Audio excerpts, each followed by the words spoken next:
Hey everybody, this is Dustin, RV Specialist. So we have a unit in here that's an AeroLite that's getting a roof renewal coating, and it's a Tundra coating. And we do a lot of these. One of the things that's been brought to our attention lately was we keep getting a number of customers that have had some type of coating done in the past, and the coatings are coming off or going bad, and so they're here to basically have us redo another coating on their roof. And so when we're doing that, we're having to go up there and try to remove what we can and pressure wash.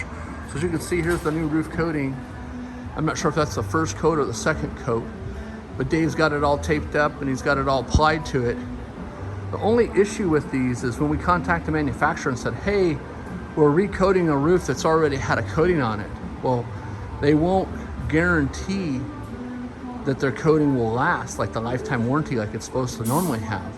What they're worried about is that if the coating underneath for some reason breaks down from the original coating, that if it causes problems or issues, that it's something they can't warranty because it's been painted before.